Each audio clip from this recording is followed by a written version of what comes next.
This is Emergency FD Storyline. Of course, the whole time it never really entered my mind at any point that Larry had been hurt to that extent. They still did not say anything until I actually got to the med, and I was in a waiting room or a holding room, and the doctor came in and shared with me that Larry had died, that they had done everything that they could, that he had a strong heart, but there was just nothing that they could do. I said, well, it's time to go home. And then, of course, I had to face one of the hardest parts was coming home and talking to my girls. Words from Debbie Mathis, one of my personal heroes. Debbie lost her husband, Lieutenant Larry Mathis, at a high-rise fire in Memphis, Tennessee, called Regis Towers, or the 750 Adams incident. The date was April 11th, 1994, a date that changed my life and the way I see members of the fire service to this day. This podcast is part 2 of my conversation with Charles E. Smith, the former director of the fire service in Memphis, Tennessee during that time.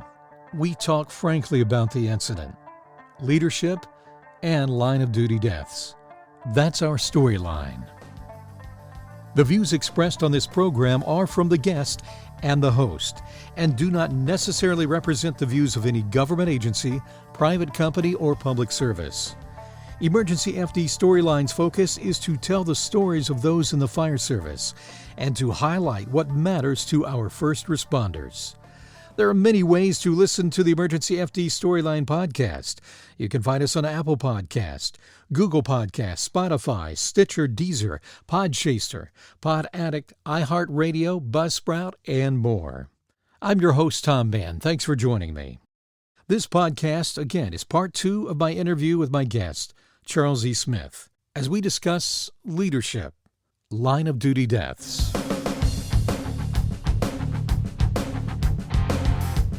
In 1994, I remember arriving on a scene of an incident. When I got there, pretty much I thought it was over with. I remember running through and getting footage of the things that were going on, running up to a firefighter I knew, and I said, he just had come down from this high-rise building. I said, what's it like? How was it in there? What was it like? Hot, smoky. All the rooms were full of smoke. Fire on every door. They had to put the doors out before you could go in the rooms. Kind of unusual, different from the norm? Very, very unusual. I'm not used to this. The scene started to change. I noticed people were getting quiet. A couple of commanders on the scene that I knew, I went to talk to them, and they said, can't talk to you at the moment. And then I heard chatter on the radio. I saw a firefighter or 2 that I knew that were on these first-in engine companies, and the looks on their faces. And I thought, something's really wrong. Yeah.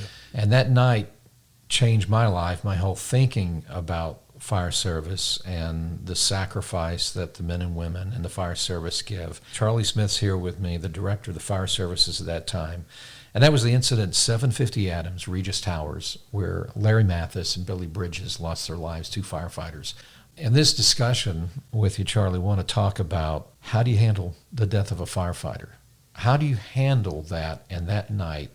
And maybe if I can just begin with when you arrived on the scene, what did you know what was going on? Or did you know of it in the beginning, or how did you get there?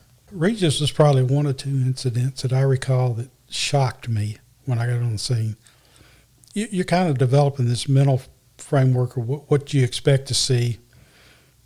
I didn't expect to see what I saw at Regis High Rise, people hanging out of windows, people being rescued and so forth, and that was not what I was expecting. It was a serious incident. Oh, it was a major thing. So once I took command, some point during that process, the chief of emergency medical services told me, whispered to me, we've lost 2 firefighters. Major shock, obviously, in the middle of an incident. But I kept commanding because I knew you can't lose it. You got to keep marching ahead. You got to keep getting these orders. One, contain that fire, rescue all these people. I don't recall how long I'd been on the scene, but evidently whatever happened early. Mm-hmm. And because I knew it accountability-wise, I did recall responding to the scene that I thought I heard somebody, 7A, which was the officer, saying something, but it was all kind of garbled. So once I got on the scene and talking to the battalion chief, my first question was, are you in communications with sevens? Because that's the first engine up on the scene. He told me it was. Well, he couldn't have been. I mean, in retrospect, in the investigation, that was impossible. But I do remember some point in the incident, could have been 30, 45 minutes later, that I was told we lost 2 firefighters.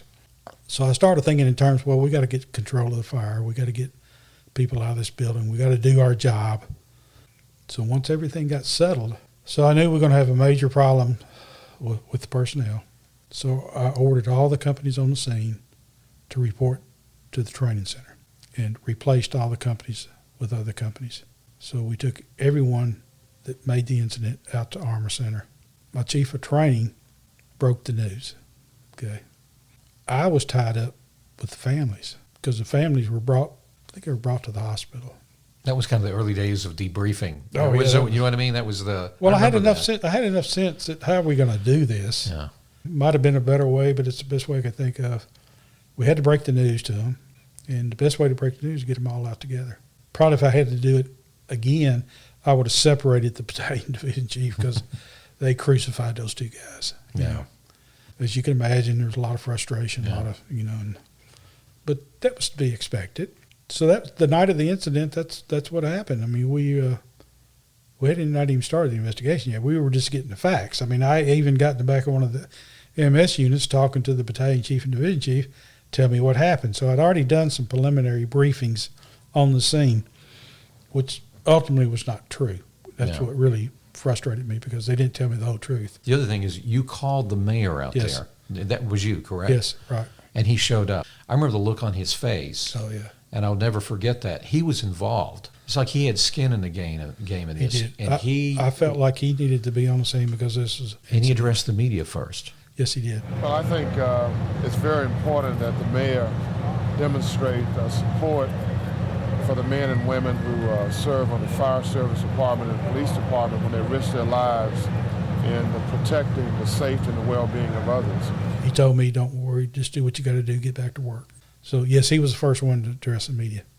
I don't think I addressed the media till the next day, if I recall. Talking about chief of training, which was Richard Arwood at the time. Right. He actually became the PIO. He did. And I remember him briefing.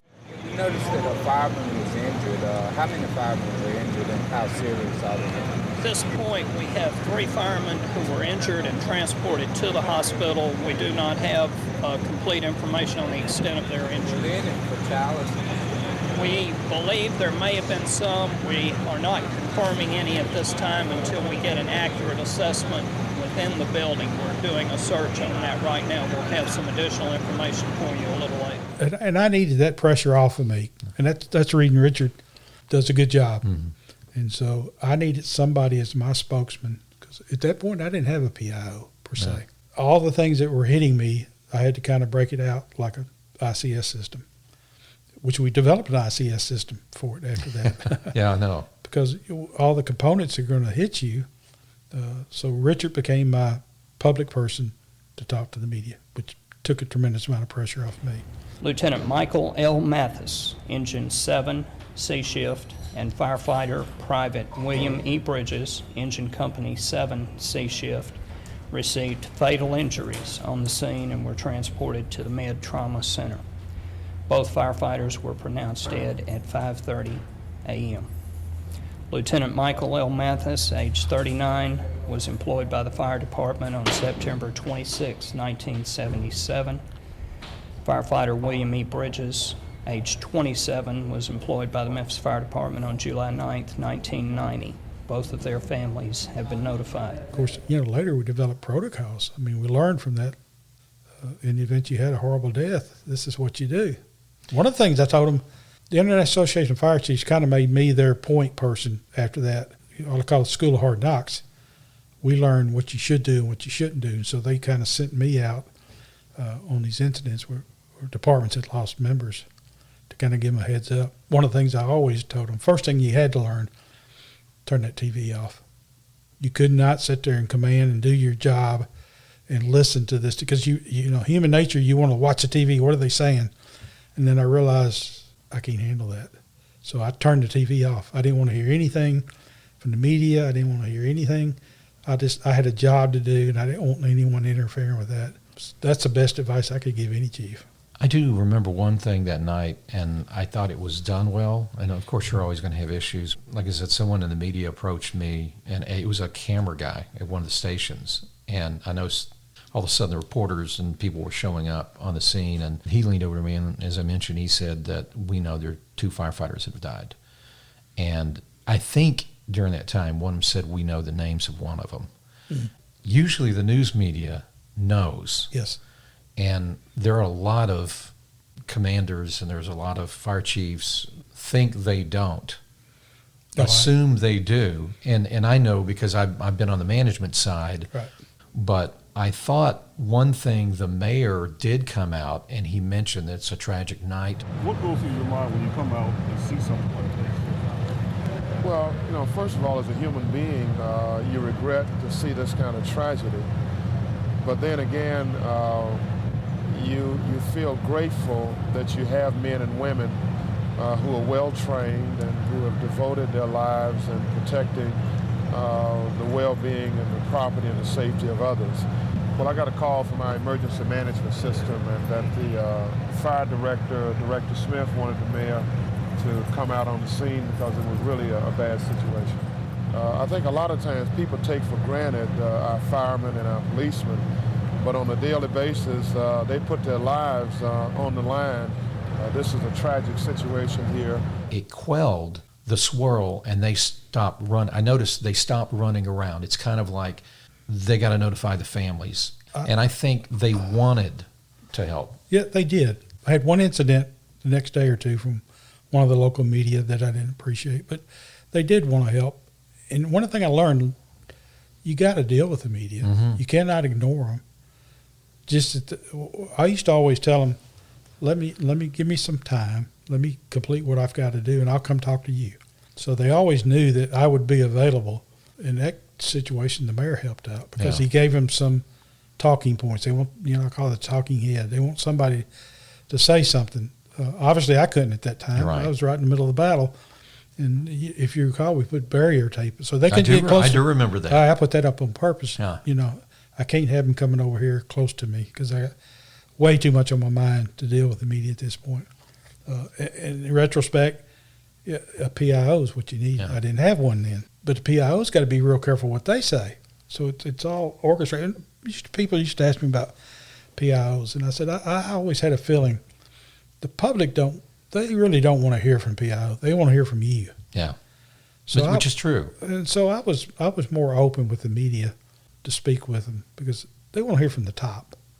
Sometimes it worked good, sometimes it didn't. You never know. Yeah, you never know.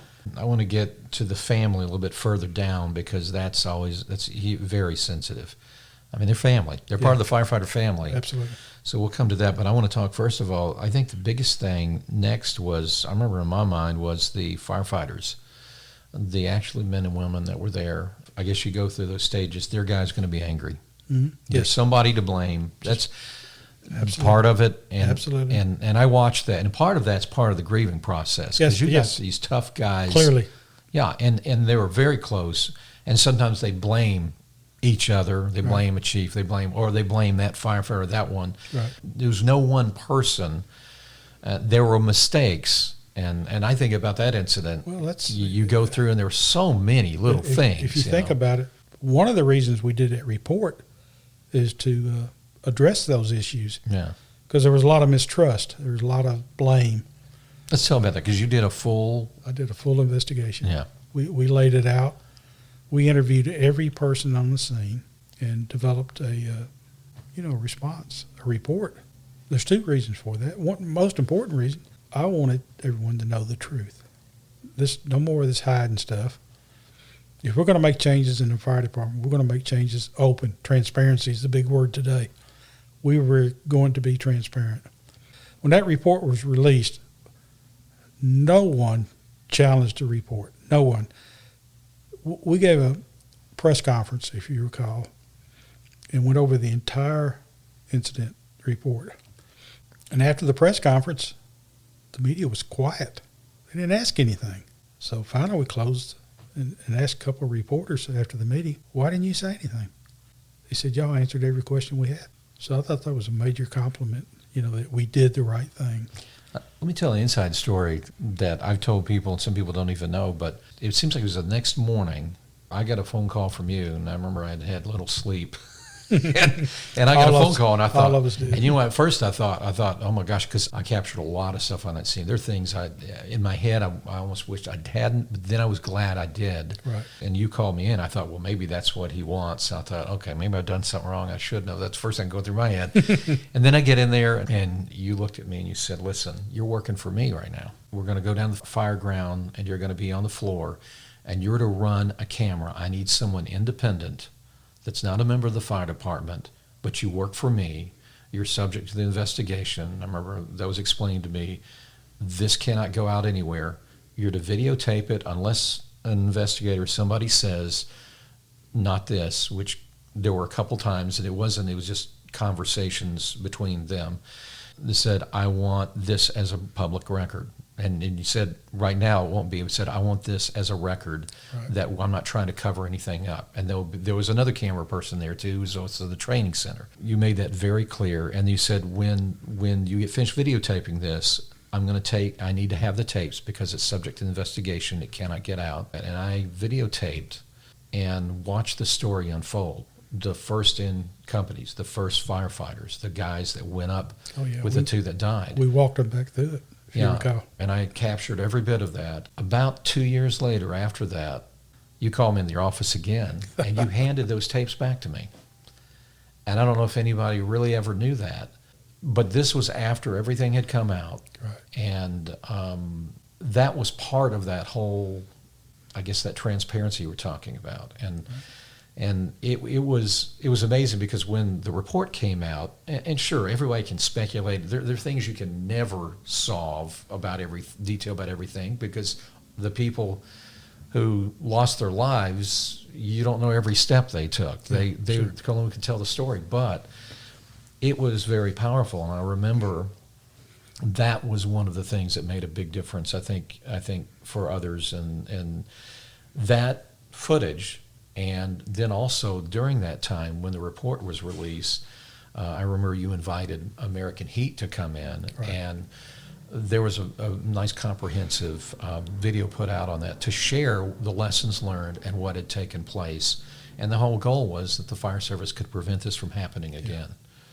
I do recall when I said no one challenged the report, you'd have a few guys say, I don't remember it exactly that way, but no one challenged the report. If you recall, we took them back to the scene, walked them through it. Yeah, I was there. Yes, I was there. Tell us what you did, where you went, what. I was dead serious about. We're going to find out what happened, and we're going to do whatever we can to prevent it from happening again. We owed it.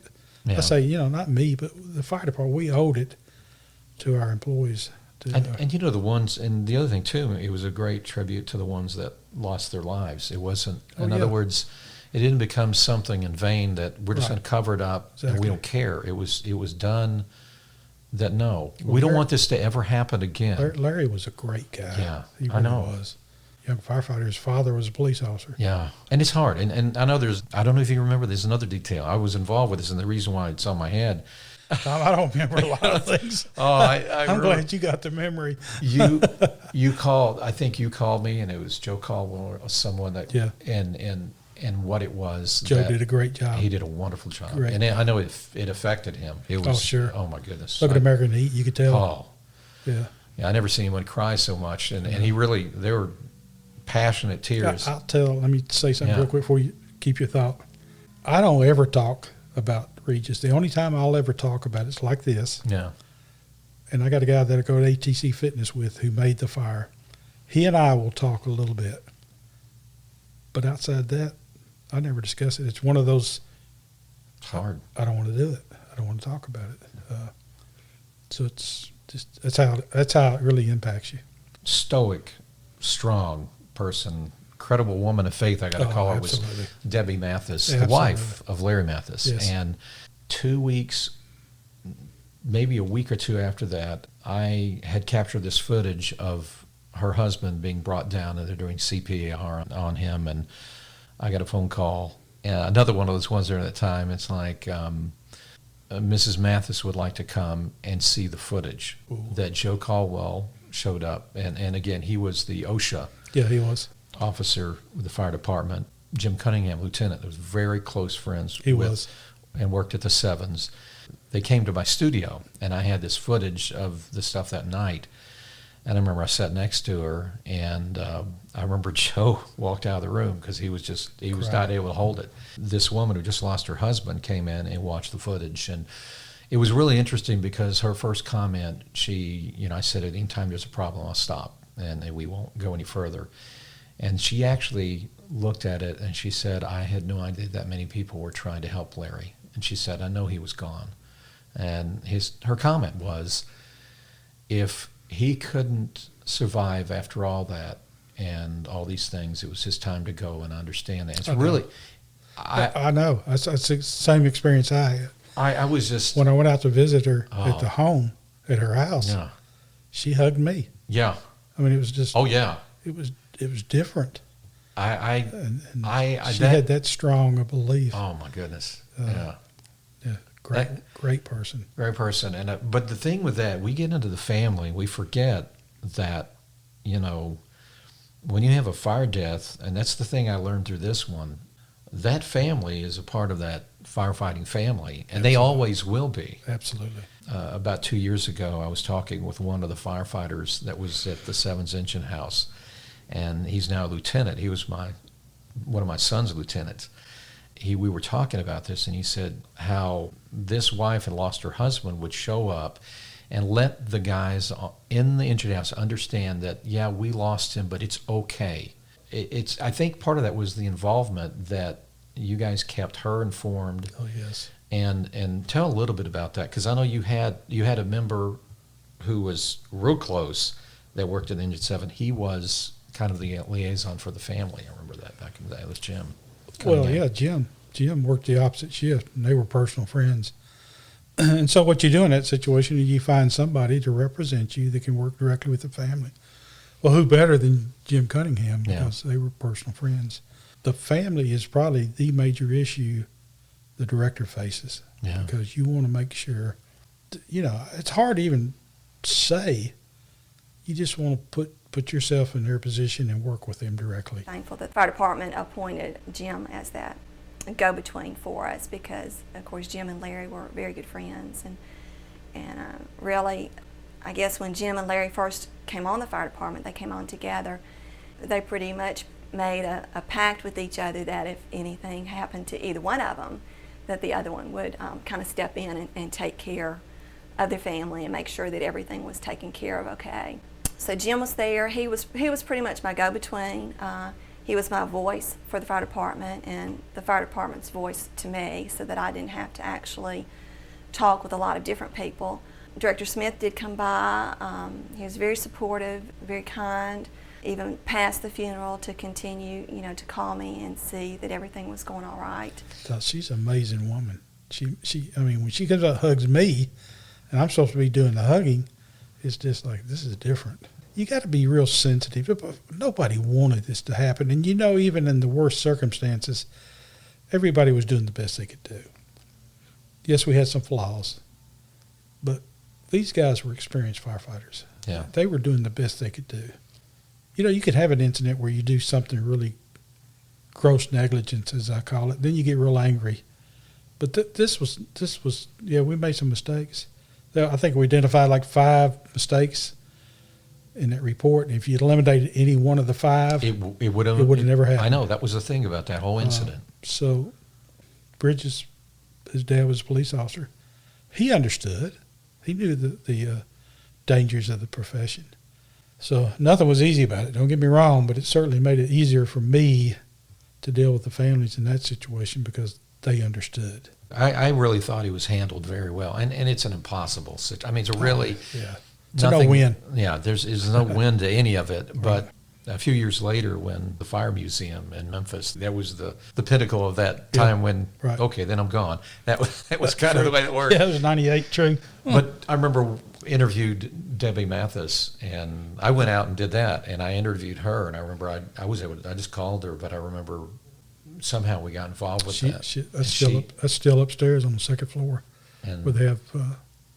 I think I had interviewed her before the museum, and then I put it together for the museum. I think you did. Because I had already talked to her, and I called her, and part of it, in my thinking, was how can this benefit future firefighters and future... And anyone listening, yeah. That was the Fallen Firefighters exhibit that we had on the second floor at the Fire Museum. Let me get back to the other side of this, the family with the investigation.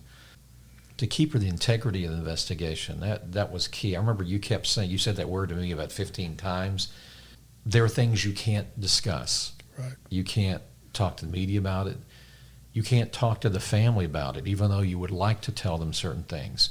How do you keep that integrity? How do you do that? Well, I believe the key early on is we identified the investigative board, and we listed the objectives for the board, and we put that out to the fire department, to the media, and everyone else, and we let them know that we're not going to make comment until we complete the investigation. But what you do with the media is you feed them a little bit of information on the front end, like past device. Right. What's a past device? Mm-hmm. So we knew that was an issue. So we had the media in and we showed them what a past device is and what role it plays in the fire service. And, so that kind of kept them happy that we're not going to discuss the details of the investigation until it's completed, and we'll keep you posted. The same with the families. You had to explain to them we cannot release details, although we did tell the family a few little things, but nothing that would interfere with that investigation. If you recall, I formed that committee and I stayed out of it. I had nothing to do with it. I remember that. Yeah, you didn't. Once I did lay out the objectives of the investigation, and I gave it to the panel, and this is what I want you to accomplish. I'll see the final report. They interviewed me at some point, but... and the other thing, even with that committee you were talking about, I remember we had a union rep. Yep. And the union were involved. Yes. It became, I thought it became like a team. It was. For the whole department, because everybody wanted to get to the bottom of it. Right. And, it was going to have some problems. There were things that needed to change. We're going to tell the truth. And I thought that was done so well. And then, since this time, just that one incident, everywhere I've ever been, if I mention that name or, though someone will ask me that question, I'm like, I can actually say, yeah, I was there, part of the investigation. And then the whole thing comes up. Even your name will come up about that was an amazing thing that took place. We were talking earlier about once we released that report, once American Heat did their video, it went nationwide. And I was telling you a story about I got a call from the fire chief of Pittsburgh thanking us for doing that because it was having a tremendous impact. In fact, to the point he sent every fire station in the city that video to make sure they understood what could happen. Unfortunately, 2 weeks after that, he lost 2 firefighters.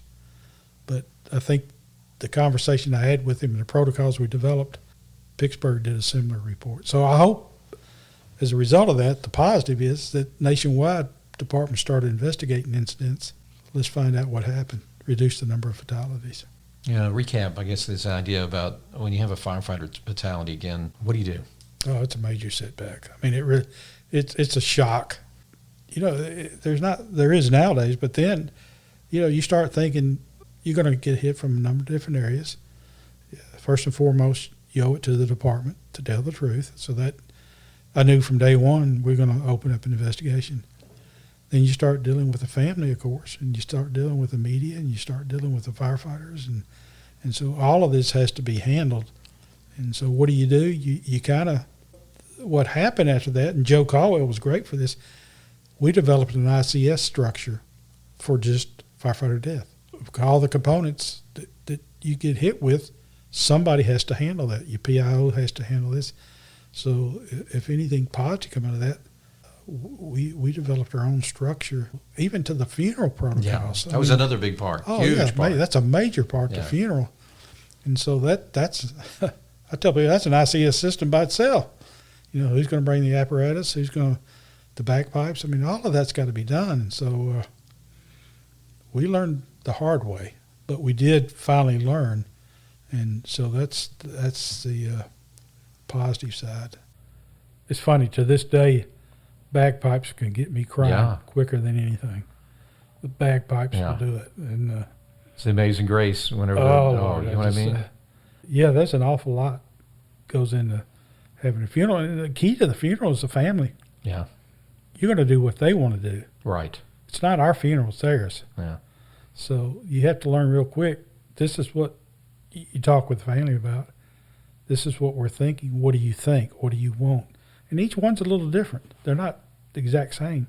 So you'll see some differences, but it's the family drives whatever you'll do at a funeral. Yeah, most families look back and glad they did it that way, rather than a traditional, just have a service and bury it. Because we're hurting too. You know, firefighters are hurting. So we want to do whatever we can to honor our people. You know, you never lose thought that rank and file. If you never lose thought of those men and women, I think you'll be okay. You're not going to make them all happy, but you got to think in those terms. Anyway, Charlie, thanks for talking with us about this and so many other things. But you've done a lot. It's amazing, your days, your career. It's funny you say that because I don't remember it till you tell me. And then, we did do that. Yeah. There's a lot. I mean, a lot to be proud of, and made a big impact in the fire service. And so I want to talk to you even more in the future. But yeah, we'd be glad to. That's good. Well, thank you. Yeah.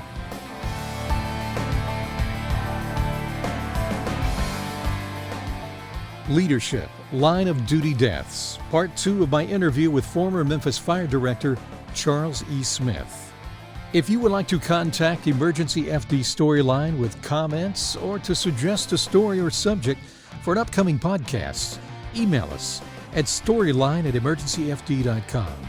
That's storyline@emergencyfd.com. Also check out our website at emergencyfd.com. You can support us there as well. That's emergencyfd.com. I'm Tom Mann, and I want to thank you for listening. There are many stories coming on EmergencyFD Storyline. Join us.